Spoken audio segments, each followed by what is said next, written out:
Yuba-Sutter.live's local government live streams are presented by Plumas Lake Self-Storage in Plumas Lake, where lifelong local residents are helping other residents keep things safe, providing indoor storage units, outdoor RV and vehicle parking, moving supplies, and Penske truck rentals. Details at plumaslakeselfstorage.com.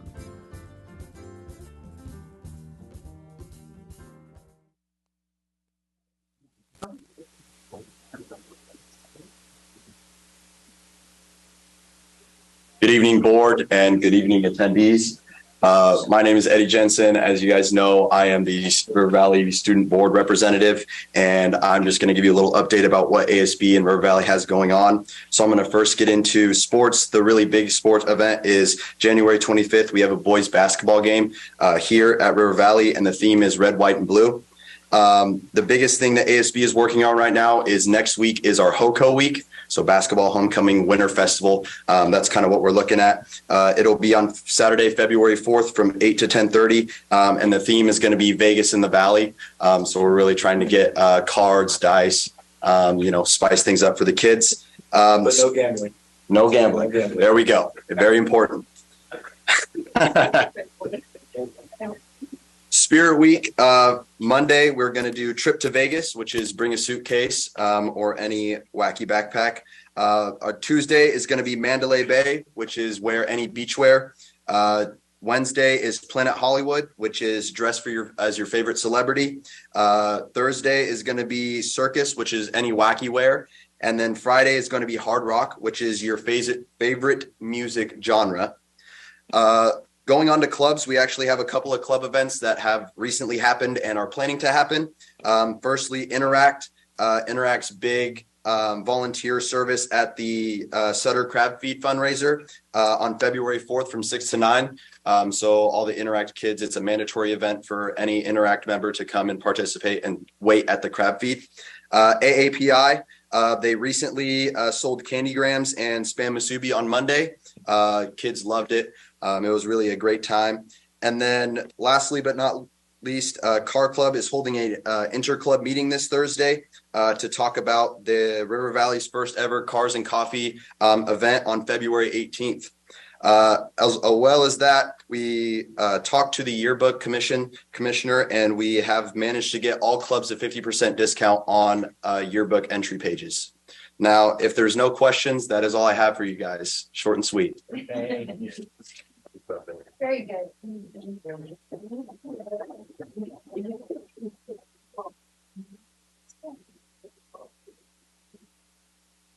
Good evening, everyone. My name is Evelyn Madrigal, and I'm here today representing Yuba City High School. I'd like to start off by thanking everyone here. I know you guys are all busy, so I appreciate your willingness to be here today, and I will be updating you guys on some of the events and to share some of the plans that we have. So today, just like Eddie, it's going to be really short and simple. So first, I would like to talk about our basketball rally, which is taking place on Friday. Our basketball team has been working hard all season, and we want to show our support for them as they head into the final stretch of their games. Next, I would like to talk about Honkers Got Talent, which took place on today's day. We had someone play the piano and someone sing. We didn't get a lot of people to participate, but you know what? It was still pretty fun, even though we only had 2 people. It was super fun. The people who played the piano won, so yay to them.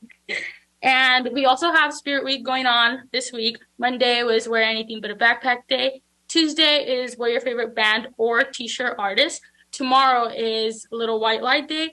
And Thursday is Dress Up as Your Favorite Celebrity. I'm going as Pitbull. And Friday is Jersey Day. Okay, so in addition, we will also be hosting a winter dance on Saturday. And this is a great way for our students to come together and have fun while also raising money for our high school seniors. And lastly, we'll also be hosting a food fair on March 31st.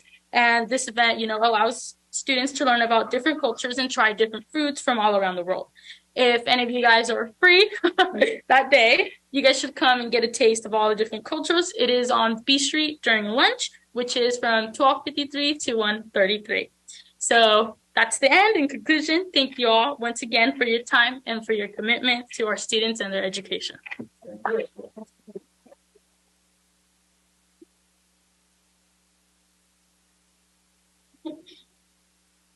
Hello, everybody. I'm the student representative for Albert Powell High School, short and sweet. So I want to start off by saying we already have 8 students who have graduated with their high school diplomas. We have 32 new students. So in total, we have 214 students, including the district high set program, which is for students who are 2 credit deficient to graduate on time. And then our only thing coming up is on this Friday, January 27th, Brighter Reality. We're going to have students download the app, actually, I don't know which app it is. And it's going to be like budgeting scenarios. We're going to have people coming down from Sierra Central to help us manage and teach us how to manage money. Kind of like the game of life, or if you guys ever played Bit Life. It's like you're going to be having kids, jobs, money, bougie babies. Anything you want to spend your money on, management. That's it. Thank you.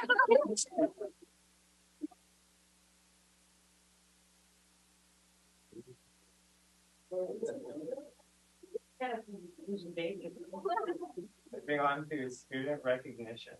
Thank you. So this is a pretty special night, and we are celebrating and recognizing a very special woman young lady out in the audience, Ella Routhier.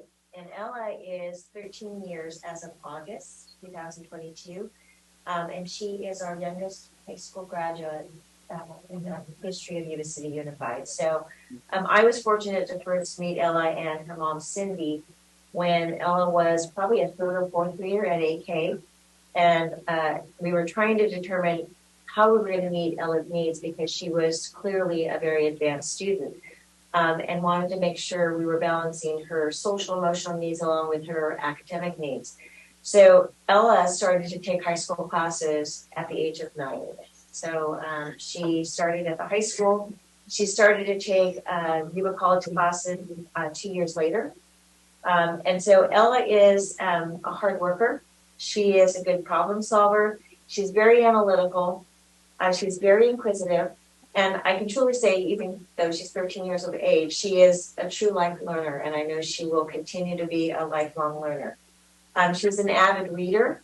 And I did not know this, but she's a roller skater, which was pretty cool. And so she roller skated for the Powerhouse Roller team. Is that right? Did I get it right?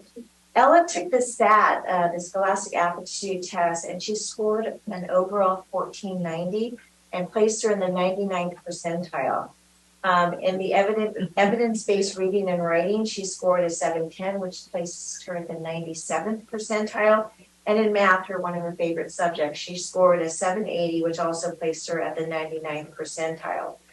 Ella has applied to 18 colleges. I think that was the number. She has had no rejections to this point and has been accepted to, as of yesterday, I believe it was 60, am I right? 7.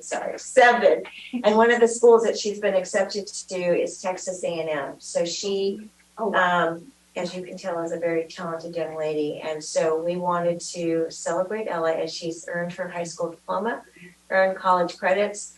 Cindy's in the audience, and part of her success has been Mom, who's been a strong advocate for Ella as she's gone through her educational career with Yuba City Unified in a very condensed amount of time, but definitely been an advocate. And sitting next to her is Cece, who is one of our counselors in our district, who has also been working with Ella as she's been applying to colleges and working through navigating the college system, which is for our 18-year-olds and graduates can be very challenging. So we'd like to celebrate Ella and invite her up and have a little diploma. And Mom also wants to offer a comment. Okay.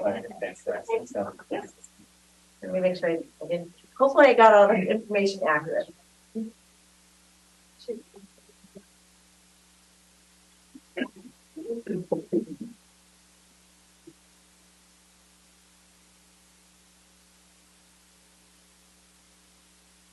Good evening, board members, cabinet, everyone. I just think it's important, and Ella also would like to make a point of, it's not just been Mom that's advocated for her years here at Yuba City Unified. She's had teachers from kindergarten on that recognized that probably Ella was going to need more, going to need something different something unique. And she's had people along the way that have helped so much. It's just been instrumental in kind of advocating for her as well, because the situation is a struggle. I mean, even with taking the SAT, they didn't want to let her do it the regular way because of her age. And just it's been an interesting challenge. Let's just leave it at that. But really important people we want to just recognize real quick that probably we wouldn't be where we are without all of these people in one way or another assisting Ella. Mrs. Stokes, Mrs. Barber, Mrs. De La Serna, Mr. Todd, Ms. Naso, Mrs. Davis, Ms. Navarro, Ms. Barry, Mr. Eric Peterson, Ms. Vizin, Mr. Cross, Ms. Truitt, Ms. Hale, Mr. Eric Jenkins, Ms. Cece Cobb, of course, Ms. Carmen Arroyo, Superintendent Osumi, Mr. Kevin Peterson, Mr. McPeak, and Ms. Jen Cates. Every single one of these people has played a part in helping us in whatever part of the path that Ella's been on. So it's important for you guys to know, especially the majority of this list was teachers. Without the teachers in this district, I don't know where we'd be. So thank you. Hi, Rochelle. Can I ask Ella a question? Ella, where do you want to go to college? Texas. Texas? And move there all on your own and be all on your own there in Texas? We're moving to be closer to family. Okay, so your whole family's moving to Texas? No, they're already in Texas. Oh, they're already in Texas. Okay. Mom's going though to Texas with you. Yeah. You just came to Yuba City because us, right? Right. Yeah. This is for you, mission. Congratulations. Oh, yes, you do. Yes, Anita. Oh, come on, Mama. 1, 2, 3, smile. Try again. Okay, it's still. Perfect, thank you.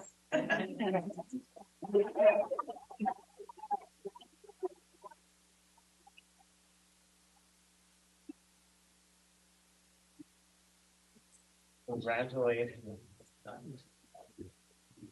Moving on to staff recognition.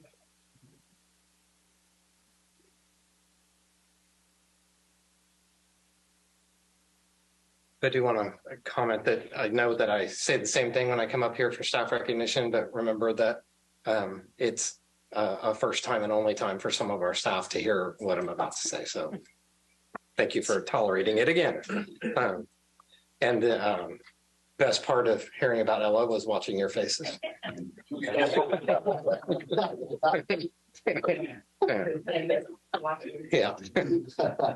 Good evening to our board of trustees, staff, and audience members. The board has prioritized time on the agenda to recognize members of the district staff who have engaged in unique or extraordinary acts to educate. That's perfect. Educate today's students to succeed in tomorrow's world. And in so doing, personifying the YCUSD mission, which states our students and staff will be lifelong learners, creative problem solvers, and responsible, ethical, and respectful contributors in a global society. The board has prioritized this time each meeting because recognition shapes a culture of overall excellence by increasing productivity, promoting retention of top performers, and encouraging ongoing improvement. With that, I'd like to pass the lectern to our site and department managers who are here to present tonight's certificates of excellence. I do want to make a note that we do have social workers that work both on the certificated side and the classified side, and Ms. Pickering is actually a classified worker.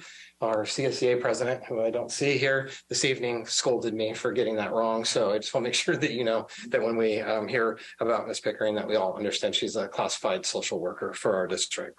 So Mr. Excuse me, not Mr. Schaefer, Mr. McPeak, you're the closest. So you go first, and then Ken, and bring your person up. So Eric, you got to come up here and be your mic out. Yeah. Okay. Like standing like this. No matter where you stand, you're going to have someone on your back. Huh? Yeah. All right.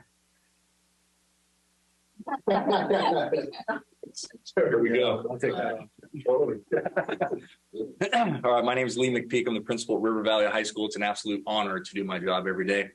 And when you get to appreciate people, it's a whole lot of fun. And in my 27 years, a few people stand out, like Mr. Eric Ricketts. He's a pretty special dude. I know. I've never said anything nice like that to you for it. Hey, no, really. Eric's a special guy. Eric, he graduated from Chico State. He's been a longtime member of Yuba City Unified, and he's been at River Valley High School since the doors have opened. He epitomized the title of educational leader. He's our English content lead. He's our River Valley High School WASC coordinator, which is a huge job. This job means that he gets everyone's opinions together over time, and he has to figure out a way to find out accurately what we as a staff can identify through input as gaps in our level of service. And once we identify those gaps, we put them down on an action plan, and the visiting WASC team, who are all strangers, judge how well did we do that. And I'm very happy to report on our last visit, they basically looked at our report and said, that's fantastic. That's exactly what probably should be worked on, and you guys have done an amazing job. And it's really because of his leadership. He's a veteran teacher that looks after, trains, and guides new teachers. He fully embraces the PLC model at the high school level and is always looking to make things better for students and families. His English team appreciates how he facilitates meetings, keeping students, I knew you were going to elaborate, keeping students' needs at the forefront. Eric has a wicked sense of humor, and so he uses that sense of humor when he leads his team. He's trusted and respected by his colleagues, and he's trusted and respected by his students. Things you might not know about Eric: in his spare time, he takes on lead acting roles at the Chico Theater Company. He enjoys fencing on the weekends and competing, and offers lessons to students during lunchtime, which are hilarious to watch. He likes to play golf, where he enjoys low scores in the 70s. And he also likes to compete in co-ed doubles tennis tournaments with his wife, which is amazing. Still married. Yeah. River Valley High School wouldn't be the same without Mr. Ricketts' leadership, his dedication, and his open-minded approach to solving problems and educating students. Thank you, Eric.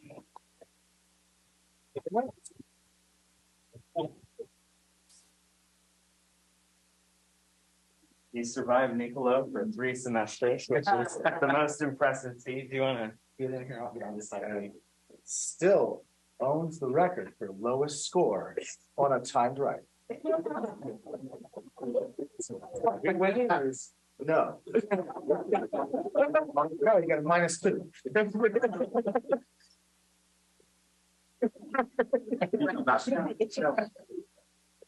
It was like all you want them.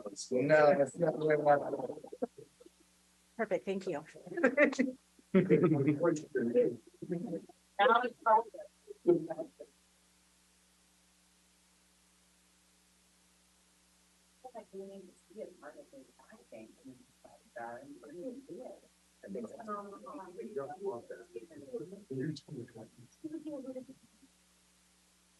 Good evening, everyone. Wanted to say thank you to the governing board and to cabinet and to the audience for having us here tonight to honor an exceptional educator from Gray Avenue Middle School. My name is Ken Schaefer. I'm the principal at Gray Avenue Middle School. This is Tabitha Jeremita, assistant principal, and Eric Jenkins, assistant principal, and we are the proud admin team of Gray Avenue. The person we're here to honor this evening is our special day class teacher, Mr. Tanner Bolin. Mr. Bolin and I started at Gray Avenue the same year in the fall of 2019. From the moment I met him and saw him interact with students, it was clear that Mr. Bolin had found his calling. Mr. Bolin is one of the most selfless and hardworking educators I know, and he works tirelessly to support his students in the SCC and teach them the skills and supports they need to be successful. Tanner develops strong relationships with his students and their families. He's an excellent communicator and works very hard at bridging the homeschool gap. His students' families know they can rely on him to let them know of anything they need to be aware of. Usually when a discipline situation comes up with one of his students, he knows before us and he's coming to find us to help out with the situation. He constantly goes above and beyond to help students and staff alike. Tanner is our special education lead and is a strong advocate and voice for his team. It doesn't matter if a student is not in his class or not. He will help and support any student that needs it. He also coaches for us. He has coached football and basketball for us and wants to make sure our students have a great experience at Gravenue. He is a huge asset to our school, and we are definitely blessed to have him. Part of Gravenue Middle School's success is thanks to Mr. Boland's relentless contributions, and he is such a deserving recipient of this award and recognition.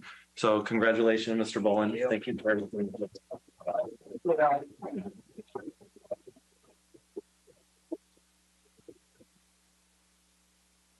Congratulations. I want to come watch you teach.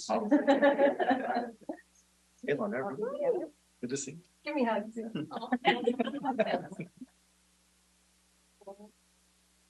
Thank you. Perfect. Thank you. You're adorable.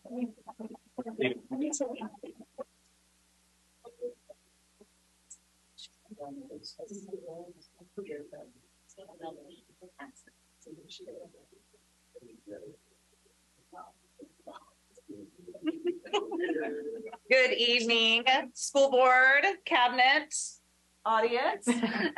We are also honored to have this opportunity and this time to publicly recognize the work of one of our school social workers, Mary Pickering.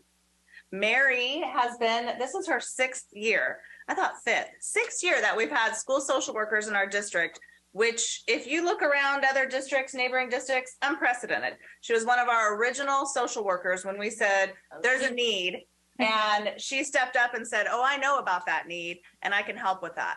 I can literally tell you that she has positively affected and influenced literally hundreds of Yuba-Sutter Unified families. And I say families and not just students, because a school social worker's job is not just to support the student, but to wrap around the student and also support the family. When you do that and you start asking questions, hey, Mary, we've been missing you at school. This is the 3rd day you missed. What's going on? And you go to the house and you knock on the door and you have a conversation. You start to learn things that may be impeding, barriers that are impeding that student's success. So on the surface, what might have looked like an unmotivated student who's tardy all the time and just doesn't show up is really a student suffering from trauma. I mean, we've unearthed so many layers of concerns and issues that we would not have been able to address without a Mary Pickering in our lives. The number of home visits, I think we counted this up last year when we sat down and did just an evaluation and a reflection of the year, was just, I think it was 500 and something by the time we had tallied up all of her home visit time. This woman is a plethora of community resources. If you need to know something or we need to know somebody, how do we help this person with rent assistance? Where they're going to get their water shut off? Where could we find that? Where would we do, how can we support our refugee families that are coming in? Mary knows that. And she knows how to tap into those resources. And she's built our social worker team to learn the same resources and have the same access that she does. We are truly blessed in this district to have somebody of her quality, her compassion, her knowledge, and her enthusiasm. And I brought Principal Reinhardt here because she does support one of her sites. So if you want to add, Mary? Absolutely. Good evening. I'm Mary Reinhardt, the principal at April Lane. And I completely agree with everything that Jen Kate said. Mary Pickering has been such an amazing asset to April Lane. Her resources are unlimited. She delivers some hard conversations and has to have hard conversations with families. She has such grace and empathy for families, but yet she gets to that hard conversation and she then goes to those resources. And if they can't get there, Mary will help them get there. If they can't do something, Mary will make sure that that happens, whether it's her doing it or she goes out to find somebody that will help them. Mary is the lady that gets it done. And she has made just an amazing impact at April Lane. And I am just so fortunate to have her. So thank you. Yeah, fun fact about Mary. She also sits as a Yuba City Education Foundation member. Roped her into that. So she is a huge benefit to our foundation. Second fun fact, she was a former Yuba City Unified trustee. So aren't we blessed? See? Absolutely. Congratulations.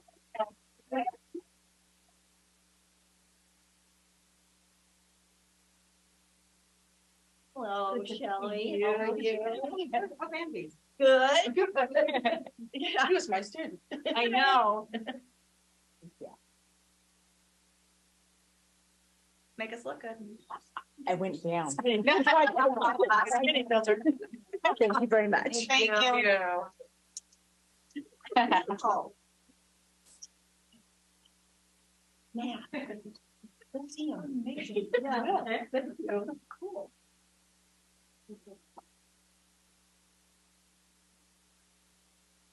Moving on to reports and information, we have the Yuba City Charter School Student Achievement Report. Thank you. And in the audience, we have Superintendent Principal for Coolidge, also a former Yuba City Unified trustee. So he's here to give an update regarding the progress and things that are going on at Yuba City schools. And of course, graduated from Yuba City High School, so very well connected to this district. I have with me Scott Zoik, I'm my vice principal at the school. And so you all have a copy of the report so you can follow along. Sometimes it's a little hard to see up here on the screen. We'll start with enrollment. We're a K-12, TK-12 school. We have 155 students in our K through 6. 40 in 7th and 8th, 56 in our high school, and then 17 in our independent study program. For our breakdown, we have 59% of our students are Hispanic, 26% are white, 8% have marked that they're multi-ethnic, and 7% Asian students. So some of you have probably never seen the way we graph this, but the way it works is in gray, we have our percentage of the students that have not met the state standards. The middle bar is the students that have nearly met the state standards. And then the blue bar is the students that have met and or exceeded the state standards for the CASP. So this is our math data. Our goal is to have the gray bars continually to go down from year to year, and then have the blue bars, which are the percent met and exceeded, go up. You can see in 1920, that's the COVID year. That's why there's no student data for that particular year. You can see that we're struggling in math. I think that's something that a lot of districts are seeing, and we continue to focus on that. The nice thing is it's trending in the right direction. We're having fewer students, although it's nothing to be impressed with. Fewer students are not meeting the standards. We're almost back to pre-COVID data in that area. This is our English learners in mathematics. 66% of our English learners that are classified English learners are not meeting the standards. Something that to note, if you'll notice in the 14-15, we had zero data that was reported, and that's because we had few students at that time where there wasn't enough to even report. As of last year, 61 of our students were English language learners, and this year we have 87. So there's a huge influx of English learners to our program, and that is not a bad thing. I think that community is seeing what's happening at our school, and they're communicating and coming to Yuba City Charter. So we continue to work on our English language learners and making sure that they're getting the education that they need. This is our reclassified students, and we track those students for several years after they have left the English language learner program. They passed the LPAC, they've got high enough scores on their CASP to be reclassified. And if you look at the scores, our English language learners are doing much better, which is what we hope to see, that we're continuing to support them and improve their scores. And definitely you can see that the trend is going down on the percent that have not met standards and the percent that are meeting or exceeding. This is our socioeconomically disadvantaged students. 81% of our population at Yuba City Charter is socioeconomically disadvantaged. So the trend is going to be pretty much school-wide. You're going to see the same information with our socioeconomically disadvantaged students as you see with the whole school population. Our white students, again, the trend is going down. We're seeing fewer and fewer students that are not meeting standards. And again, that bar on the far right there that is showing more and more of our students are meeting and exceeding standards. So that is the direction that we want to go. Again, we're definitely not satisfied with where we're at and continue to work on improving our students' test scores. Our Hispanic population, again, you'll see the trend is going back towards fewer students are not meeting the standards. We're about where we were at pre-COVID. So again, that's a good sign that we're going in the right direction with our math scores.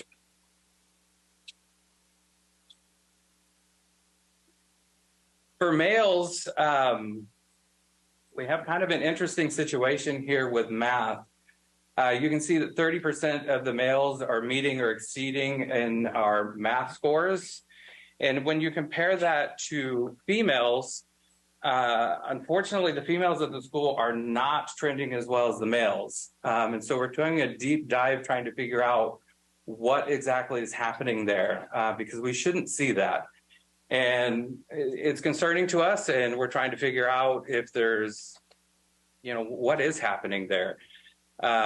Is there some kind of language that's being used in the classroom? Is something happening that's having that cause where males are getting higher test scores than females? So we hope to be able to change this rather quickly because I'm not happy with that. In English language arts, you can see that we're doing much differently in math. You can see that 44% of our students are meeting or exceeding the standards, which is quite an improvement if you look at 14-15. We've had drastic improvements since then, and even quite an improvement before COVID to now. So again, we're not satisfied with these numbers. When you only have 44% of your students meeting or exceeding standards, you can't say that you're extremely happy with that. But we are happy that we're definitely heading in the right direction when we're looking at our ELA standards. For our English language learners, again, you can see that the percent of students that are not meeting the standards is reducing at a fairly good rate between last year, the 2021, and the 21-22 year. And then if you look at our reclassifieds, I think that's a pretty telling story that's what's happening in our ELD program and the interventions that we're putting in place to continue supporting our students that have been reclassified is working, with 48% of our reclassified students meeting or exceeding standards. And if you have questions, don't be afraid to ask. I'll keep going at this click otherwise. Our socioeconomically disadvantaged, like I said, again, this is going to be pretty much, there's 81% of our students socioeconomically disadvantaged at our school. They're going to go along with the trend of the whole school. And again, when we're seeing that met or exceeded increase at that rate above the not met, we know we're headed in the right direction. But again, with 39%, we still have a long way to go. With our white student population, 63% of our students are meeting or exceeding standards.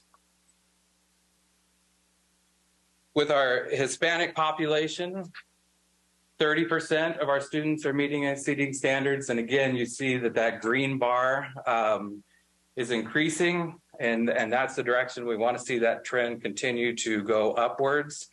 And so we're heading in the right direction. Still a lot of work to go and making sure that our English language learners are getting to where they need to be. Our males, 45% are meeting exceeding standards. And if you look at the females, pretty much males and females in English language arts are about the same. So again, you look back and the disconnect between math, there's obviously something there that is happening that we need to target and identify and correct, and we're working on that. So this is a district comparative with the charter school, Yuba City Unified, Marysville Unified, and the state.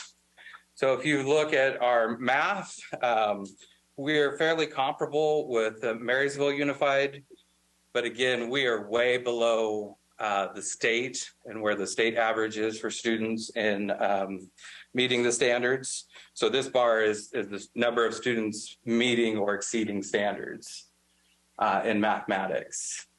Our EL students, if you look at the EL students, we are about the same as the state is.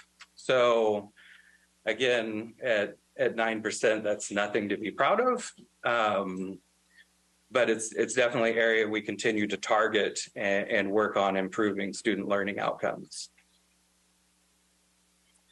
In English language arts, if you look at where we're at school-wide, we are pretty close to matching the state school-wide, which we're happy about. Again, there's a lot of work to do, and only 44% of your students are meeting or exceeding standards in an area. But we're getting close to matching the state, and with continued work, hope to be trending on up. And again, if you look at our EL students, we have matched the state in that area. Breaking it down into elementary so we can compare a little bit with surrounding schools and not school-wide TK through 12. You know, we're the only one around here. So if you look at the local schools for our math comparison, 21% of our students are meeting or exceeding the standards in mathematics school-wide. Again, we're getting close to the state average for school-wide. Social economically disadvantaged, we have a little ways to go. And in EL, we're pretty much comparable with what the state is doing. But again, we're targeting that with intervention and making sure that those students get what they need to improve those scores and outcomes. With our ELA comparison, we have outpaced the state. Sorry, there's not the state there. We're looking at the local schools on this one. So Lindcrest and Andros Caperos, as well as Bridge Street and Park Avenue. Most of our students come from Bridge Street and Park Avenue. So if you look at that, we're getting very comparable education to what they would be getting at Bridge Street or Park Avenue schools. Math school comparison. Again, we are targeting math, working on bringing those scores up. If you look at our social economically disadvantaged, they're comparable with the surrounding schools. If you look at our EL students, we are outpacing the state. But again, 9% is not where we're targeting for. We definitely want to see that number increase. When we look at our English language arts in the high school, you can see that our students did incredibly well. They outpaced the state, both school-wide, social economically disadvantaged, and English learners. For those of you that have been around for a while, you might be able to guess who our teacher of that class was. That would be Jamie Pereira. So yeah, Jamie was teaching that class last year and had tremendous outcomes with the students. And you can see with his knowledge of English language arts, he has been able to pull up our school, our test scores school-wide in all the categories. And so the nice news is he has retired from our district, but he's still working with us. And so he's still teaching, and we're able to dig that knowledge out and continue to have teachers work with him and collaborate and be able to continue to improve that program so that we can have continued test scores that look like this. This is a little more where we'd like to be, but 100% is where we want to be. So if we look at our response and what we've been doing this year, new this year, we have the Dean of Academics. Dr. Chohan has left the classroom and is now collaborating with teachers. He's able to spend a lot of time and go in and work one-on-one with them, demonstrate lessons, and he's just been invaluable for us, especially as we do professional development and go through and working with them. So I think that that's going to continue to help improve our student learner outcomes. One of the things that he brought with him to our school are SMART goals. So right now we've created SMART goals for all of our students that are need intervention. And so we go through, we target what areas of need they have. We share that with the parents. We update them on progress reports where they're at on their SMART goals, if they've accomplished that SMART goal. The goal is to have SMART goals for every student in our school. So that's been a really nice thing that helps our teachers really target in on exactly what skills our students need. We continue to offer summer school. In the elementary, it's more of an enrichment program. In the high school, it's more of an intervention opportunity program where students can collect some of the credits that they're deficient in. And if they need extra support, we're able to offer that as well. We have a new class, which is taught by a retired special education teacher, Kathy Petoskey, who used to work at Yuba-Sutter Unified. And so she comes in and she works in small groups with students that have failed classes and need credit recovery, making sure that they get the skills that they need and bring them up. And that's helping with our A through G rate as well. So the goal is to bring them up to at least a C so that they remain eligible for CSU UC credit. And now with the time change, which I'm still not exactly thrilled with the early starts, but we're working through it.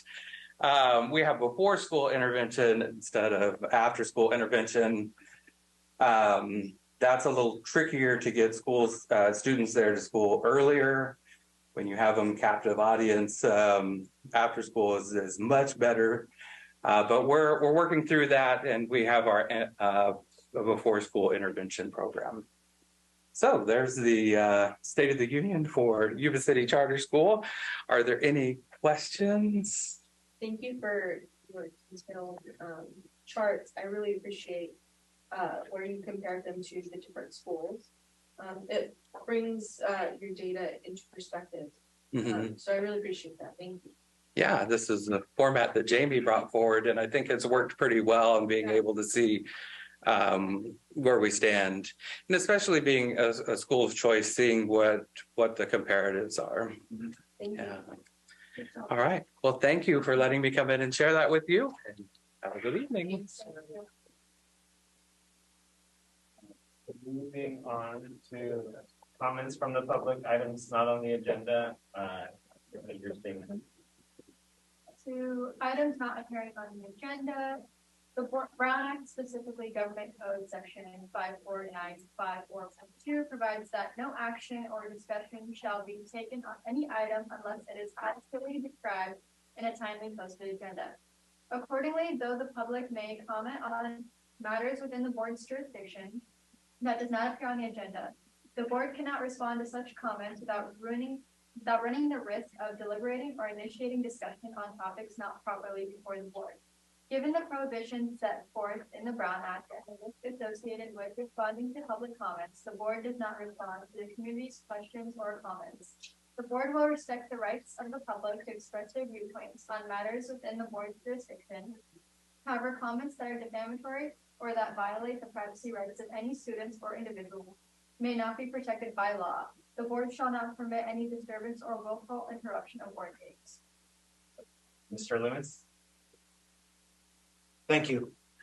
Honorable members of the board, Superintendent Osumi, staff, and ladies and gentlemen.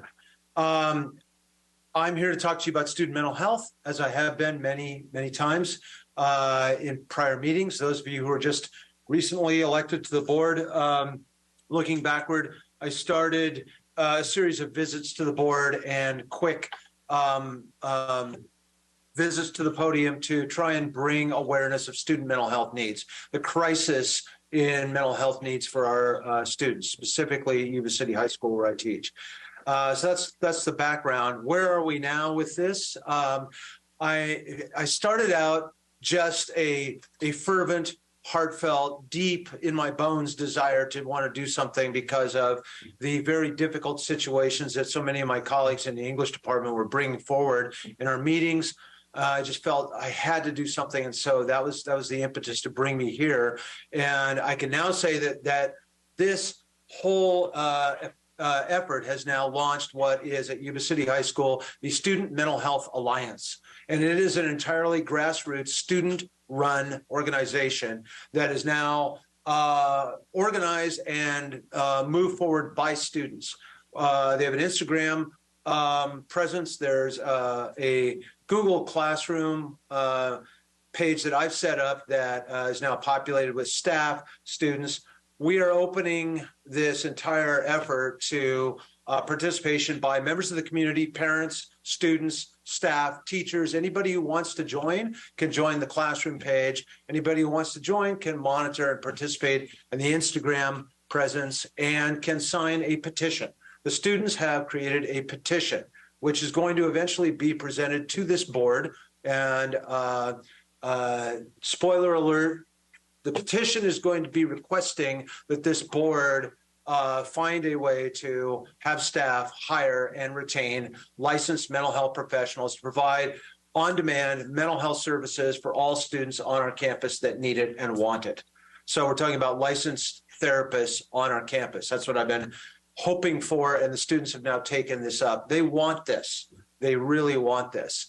I have recently sent to Rob Pogue, and I'll be forwarding it to Mr. Reed, examples from EdJoin where these very kinds of positions, district level positions, are being offered. In particular, Mount Diablo Unified, where I worked as a sub for a couple of years, 21,000 students. They have these positions, behavioral health analysts, and they provide therapy directly to students on campus. That's really what we're hoping for. That's what the students want. That's part of what's in the petition. We now have this. The petition has been live on Instagram for I believe about not quite 7 school days. We have over 300 names on the petition, and they've just started. So they're going to be moving the petition forward on a daily basis, and then they're targeting, I believe, right before spring break, the students and the parent supporters and the staff supporters are going to be here in front of the board with the petition, presenting that to the board. And I'll talk with Laura, I guess, about getting a spot on the agenda. I'm hoping to do that so I don't have to exhaust my 3 minutes. Anyway, so very good news. We are moving forward. We're making great progress, and I look forward to showing up with you, with the students to bring you what they've created, the relief that they want. So that's it. Student Mental Health Alliance. I think it's at smha.yc on Instagram. So if you want to look at the petition and look at who's doing what. there we are. Also, the Google Classroom page, which I can send you the code for if you want to look at that. Thank you very much. Thank you. All right, moving forward to the consent agenda. I have a motion. Sorry. Second about it. All right. I just have a couple questions. I make a motion to take that way. The agents are making motions and stuff. So, where are we at? You can ask your questions. Okay, I just have a question about one of the consent agenda items. So I would like to make a motion to separate 12B from the first section. Reorganized. Please, if I say please, what does Robert's Rules of Order say on that? You don't have to say please. I'm just kidding. Let the record state that I was kind.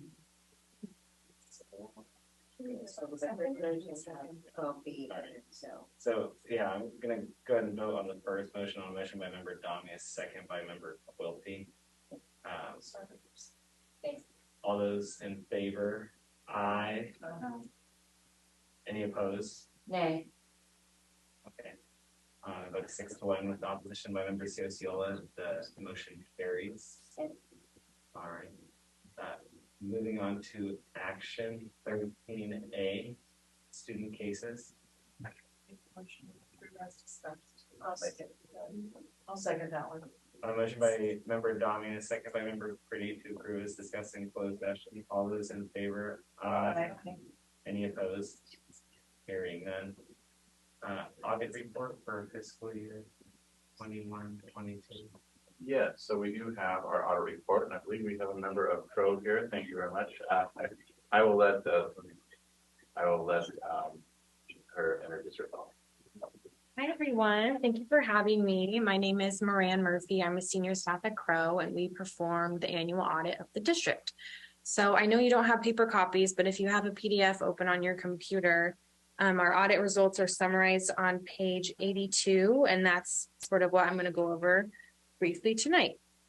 So we do audits over the financial statements, federal compliance, and state compliance. So the best type of report you want to see that we issue is unmodified. So that means there's no findings, no deficiencies, or anything like that. So for the financial statements, we issued an unmodified opinion, which is what you want to see. For federal awards, we also issued an unmodified opinion, and we tested 4 programs this year. So we tested Title I, Title II, Education Stabilization Fund, which is commonly known as ESSER or GEAR funds. And then we also audited coronavirus relief funds. So the learning loss, those types of dollars. And like I said, unmodified opinion on that as well. And then for state compliance, that one we did issue a qualified report because there was one finding related to independent study. So there was not a signed agreement for one student, which resulted in disallowed ADA. We do have a couple little memos on that finding on page 85. So that's the audit results. Overall, pretty good. And then as an auditor, there's a few things we do have to report. So there are some areas of the financial statements that contain estimates, such as OPEB liability, pension liability, useful life of capital assets, just to name a few. There was one new accounting standard called GASB 87, and that is related to recording leases and lease assets and lease liabilities on the financial statements, but that did not have an impact to the district. There was one audit adjustment, and that is going to be on page 69 of the report. That is related to not recording the fair market value of cash and county treasury. So we did have to make an adjustment for that because it was over our materiality thresholds. And then there was one uncorrected misstatement, which doesn't need to be an adjustment because it's below our materiality threshold. So that one is also related to the cash and county treasury recording the fair market value. Our independence was not impaired at all, and we did not have any disagreements with management throughout the course of our audit. And I just want to thank Laura and Trisha and everyone else on the site level who was involved in getting us documentation. We do ask for a lot of stuff, so we really appreciate them taking on the roles and going above and beyond and providing us everything we need on time. So I will open it up to any questions, and that is all I have. Any question? No. Can I just make a couple comments? Thank you very much for your time. Yeah. Awesome. We have several new board members, so I just wanted to give a little additional information. So we are required to do an annual audit, and it tests a lot of the financial information, but there's also other information. It's really, instructional minutes and attendance. It's a humongous task every time. We have several different audits that we go through. This is our annual one. So it just takes a lot of team effort from our district, and Laura SD takes the lead on that with her team. I mean, her team works tirelessly on it. So it's a ton of work. And just want to, shout out to the team and also the auditors. They're working hard on this too. It's a big job. So thank you. And Stephanie. Okay. Well, thank you. Thank you. Thank you. Yes. We have a motion to accept the audit report. So motion. On a motion by member Tues and a second by member Domi to accept the audit report. All those in favor? Any opposed?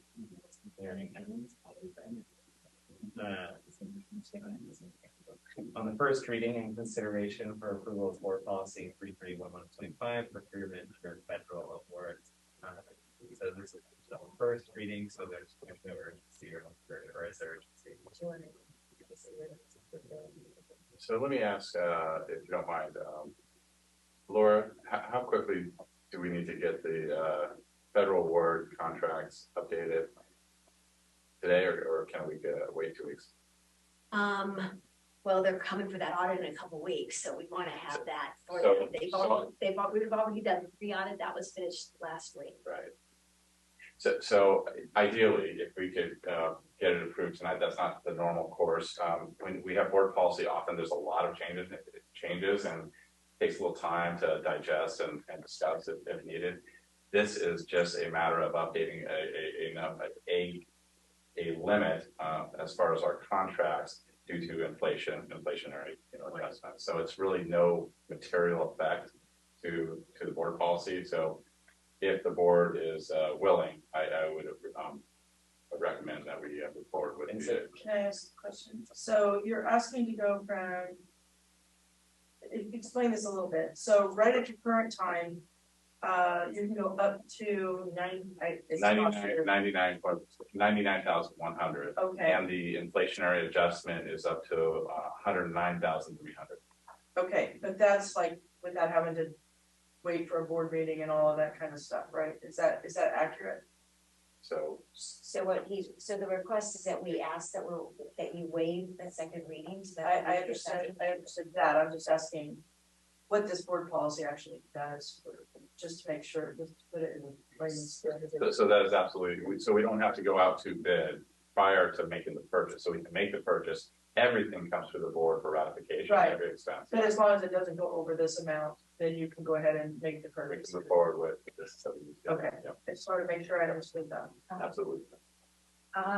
Before we move forward with the motion to accept it, is there a reason there's a double parenthesis? I noticed it was carryover. I was looking for the beginning of it. No. And I can't find it. That's just okay. One extra parenthesis that doesn't have to be there. Yeah. So we would have to have a motion to waive the second reading because the process for policy would normally be that it comes back at the next meeting and then separately it's the motion to approve it. So motion. To waive the second policy? Yes, Okay. yes. Includes professional phrase. Yes. Second. All right, I have a motion by member Cianciola, second by member Domi to waive the second read. All those in favor? Any opposed? Hearing none. Then I have a motion to approve the policy. I'll make a motion that we approve the policy. I'll second the motion. On a motion by member Pretty and a second by member Quilty to approve the policy. All those in favor? Aye. Any opposed? Hearing none. Moving on to 13D, it's a further. Yes, so these are a set of policies from CSBA for the March and June 2022. These are a first read with a review. Second read will come back at the next board meeting. So if you have any questions between now and the next board meeting, please feel free to contact me. And most of these policies are a result of new laws that have been put into place. There are some, if you'll notice, some options that are available. Generally, it's options that are related to our operating practices. So we'll call attention to those at the next board meeting. Are there any specific questions on this? I believe we'll revisit those at our next board meeting for a second read and approval. 13E Meteor Furniture Rollout. So this is for our district wellness centers. One of the district's priorities has been to build and maintain a comprehensive counseling program. As Jen Cates had mentioned earlier, we do have several social workers within our district, but we also have counselors from high school all the way down to elementary, which is becoming more common, but certainly not common when we began to do that. These wellness centers provide a dedicated space that's appropriate for the work that needs to be done by our counselors, social workers, and district psychologists. Spaces where they can meet with groups and or individually, places where students can de-escalate when needed and learn how to self-regulate and get back to the classroom. So this has been a really important initiative for the district to help support the social emotional needs of students. Are there any questions or comments? I'm just going to throw one comment in there because it's kind of related. It's been on my mind recently. I was going to make it during board member comments. Strongly advocating for the pursuit of the dollars related to the California Community Schools Partnership Program. I think it kind of ties in there because we're that discussion more holistically supporting students, especially down to the lower level. I know we missed the second round of funding available, but I just think that's a important opportunity that a lot of dollars seem to be coming from the state into that area. So if it's something that could be pursued, I think that would just be good for the more holistic supports and tying in those community resources and supporting the social emotional wellness of our students. Very good. Any motion or any questions? And if not a motion, Make a motion. all right, on a motion by member Dami and a second by member Cora, all those in favor? Aye. Any opposed? Carrying none. Board reports, committee reports. Member Lamb asked me about how to sign up for committees, so I think we just want to reply to the email we got with the list, or is there? Yes. Okay. Okay. Thank you. All right. So that's a tentative list, and public board needs not to need to go back and revisit committees. Okay, can I make one comment on the committee piece?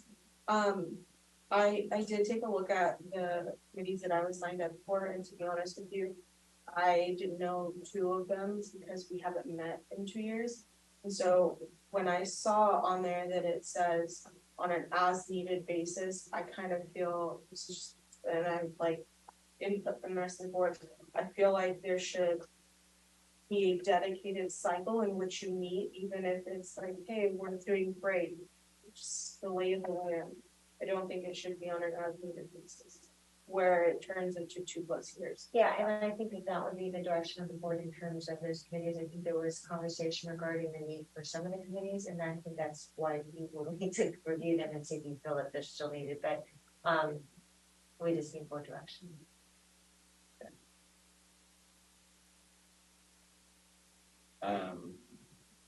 Do you know? No, I think that'd be part of our governance training, which I'll talk about at the end. Moving on, I don't have any written communications from the public. I don't think Mercedes is hiding anywhere, so it's all you, Gina. Good evening, board members and everybody else. Who's left? I'm Dina Lucas, president of the Yuba City Teachers Association. I'd like to thank this board and staff for the opportunity for YCTA Executive Board and bargaining team members to address you this evening before closed session. We appreciate your time. In advance of that meeting, I hope that you all received an email from me to you with a copy of the PowerPoint that was shared. If you didn't receive that, please let me know, because it means somehow or another we don't have the correct contact info in the district email system. So I hope I found you all. In addition, you have hopefully been receiving bargaining updates from somebody from YCTA. And the effort there is an interest of transparency. Your team has made efforts to be transparent with us and said the goal is transparency in our negotiations, sharing, for example, the PowerPoint that was shared with you with regards to finances that members of our bargaining team addressed. So I hope you've also been receiving those. We will have another bargaining update at some point after this Thursday's bargaining session. With your board action tonight, you accepted the retirement of Stacy Dutra. Stacy Dutra is a long-serving ag teacher.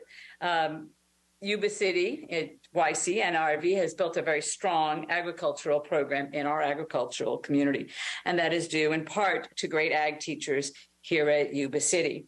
Stacy Dutra has been teaching for 20 years. She began here at Yuba City in 2015. In addition to being an ag teacher, Stacy Dutra is also our activities director at Yuba City High School. So Stacy Dutra is the first of, I anticipate, other retirements coming before this board as this school year comes to an end. So I hope you'll all join me in congratulating Stacy on completing an excellent career in education and moving on to whatever comes next. As I review our membership rosters in the YCTA bargaining unit, a couple of things I reflect on today. 25% of the YCTA bargaining unit, that's nurses, school psychologists, speech and language pathologists, counselors, and teachers, are on steps 1, 2, 3, or 4 on our salary schedule. That means they've been in the profession for 4 years or less. 16 of those have emergency credentials. It's a reflection of turnover that sometimes happens or new people entering the profession. The turnover is also reflected by the fact that 24% of our bargaining unit was hired in 2020, 2021, or 2022.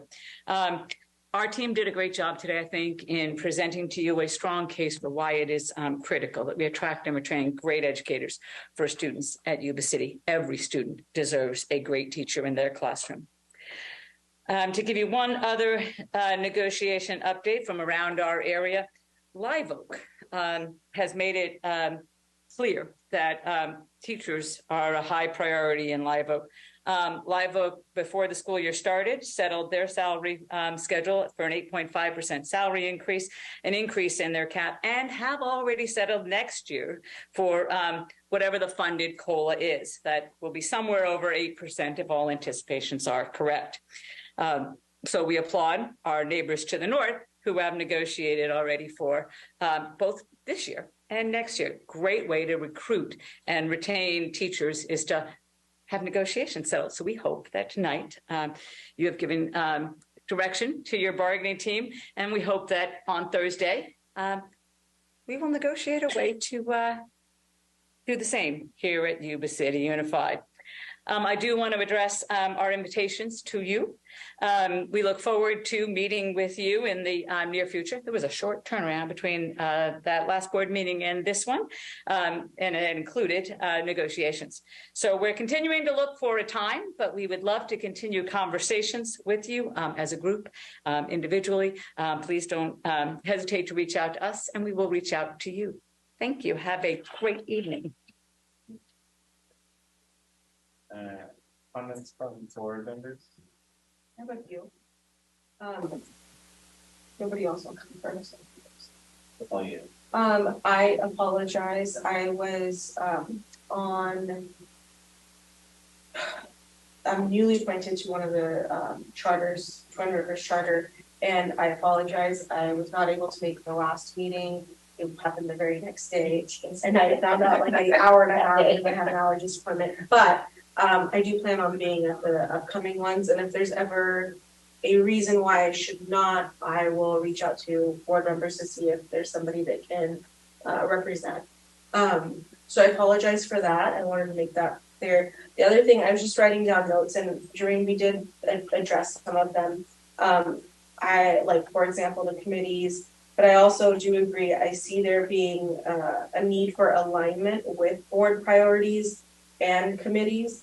And so I just like to once again ask, when can we expect board priorities and governance to be on when can we expect that to be on a future agenda, future meeting? And the other thing that I wanted to touch base on, and I think this is like, maybe I'm addressing the board to this. Previously, we talked about the music grant, specifically. Well, I'd like to bring that back to the board, specifically the allotment and how we're distributing funds. So actually, that is something that we're waiting to hear, because it's actually one of the discretionary block grant for arts and music is related that it may not be funded, correct? We're waiting in the budget. Yeah, so yes. There's some changes to that, so it may be funded that today. Well, I didn't get it. Scott proposed mine, but there's some changes in that. So we're going to wait to see whether they're going to fund it or not, or reduce it. But the plan, if there's an adjustment to the amounts, we'll make it that. Okay, thank you. That's it. Any other questions or comments? Last Thursday, we was able to attend the ROTC program at Yuba-Sutter High School. I was very thankful for the presentation they've gone, and those kids did an amazing job. I believe they reached out to all of us, but I would encourage everyone to attend because it was informational, and the kids were amazing at everything they performed and did. So thank you. I want to comment. Want to thank Doreen and of course Laura for organizing site visits. I'll be doing district tours. I sent you all the texts. Just wanted to remind you. I realize schedules are not always aligned, but they're mostly on Fridays in the morning, and you're more than welcome to come along. I don't need babysitting, so don't come if you're just thinking, well, Lord only knows what she's gonna do. But love the company if you would like to be a part of that. So thank you very much for making that happen. Echoing Member Schulte's comment, it was great to see the ROTC kids. I've only met Lieutenant Castaneda in passing, and he's a very impressive guy who clearly loves our students and works really hard with them. And they have the utmost respect for him. It was really cool to see. So I just wanted to echo that. That was awesome. As far as governance training, I do know that's been a discussion. Unfortunately, CSBA, who I find it a little ironic that they're all about, yay, schools are open, but they're not fully open. Anyhow, that's an aside. Because it turns out they're not coming in person to train individual districts. They're only doing group trainings. So there was just a question of, CSBA isn't really an option right now as far as in-person trainings. They are doing virtual trainings, which I personally I'm not interested in, a virtual training for governance. So an alternative would be, and something that could be set up a lot quicker, I understand, is F3 coming in to facilitate a training to get us started. So is there any opposition to that or concern about that? I think F3 would actually be perhaps better. I think that they're a little bit more local. I think they know us a little bit better than CSBA might. I think that actually might be a better option than CSBA. All right. So I think that would be a good start to have F3 come in for the governance training. And then priorities, I think we'll follow that. I definitely think that should be a discussion.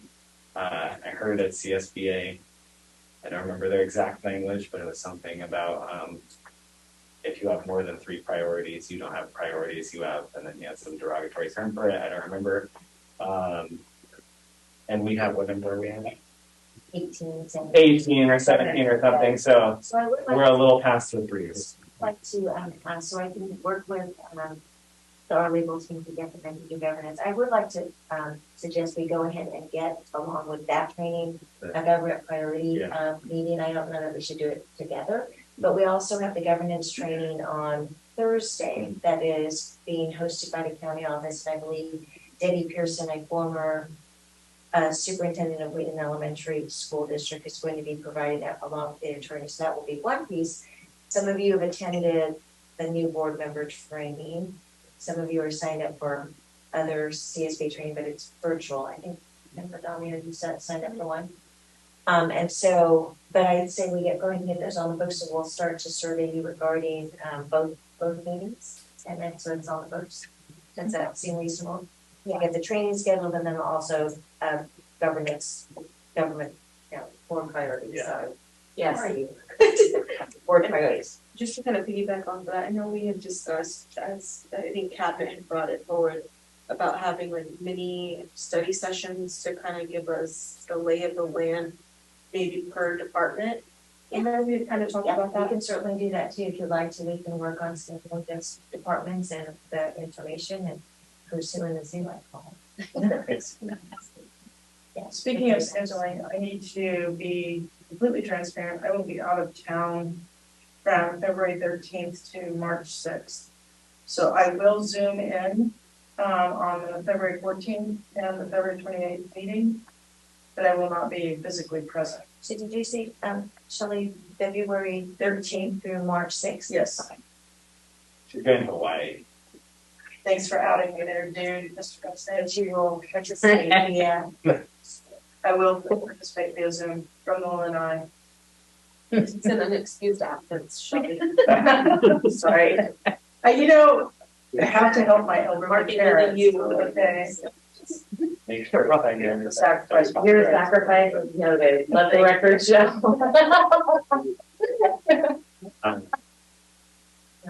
Yeah. On the department meetings, would you like that to be full board or by invitation for those who can attend and watch with them? Well, I guess that is the nature of your question, that it's all or nothing? No. We'll schedule them, but do you want them to be like a special study session with a kind of an evening meeting, or would you like it to be, a meeting scheduled and then you're invited to participate? Sort of like your site visits that, I like a study session. Yeah. Just because other people may ask questions that you don't know, and you So figure what that out about each other. one department study session? So we presented and you could meet the departments and the people in the departments. I think, well, whatever your guys' intention was, I don't think that was the intention of bringing up, right, Scott's shaking his head. I don't think that was the intention of. Workshops? Yeah, budget workshops. Or not budget workshops, but workshops supported by whatever. Yeah. I don't know, what you're talking about, something I different. think we're talking about two different things. Okay. I was talking about what Scott's talking about. What are you talking about? So board workshops on different major areas, like a budget workshop or an HR workshop or a Right. services workshop. That's what I was talking about. Like a 101 Right. about the department, Right, not that's- necessarily meeting who's in the department. Well, they would be doing this. Oh. Yeah, so, but I was thinking that you want to do several different meetings that I would like to. I think we can do that. Yeah. All right, we'll get on the same page and then I'll let you know. Any comments from the superintendent? No, I Unless there's some random opposition, go ahead and adjourn with the closed session to finish the closed session business. I'm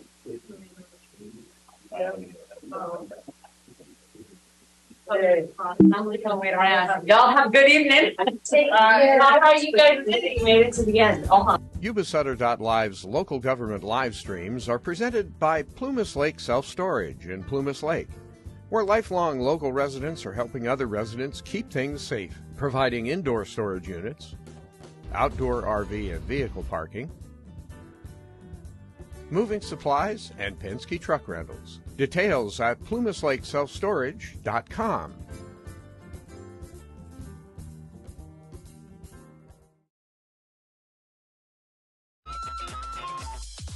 Skip's Marysville Music Cafe with lessons in person and personalized.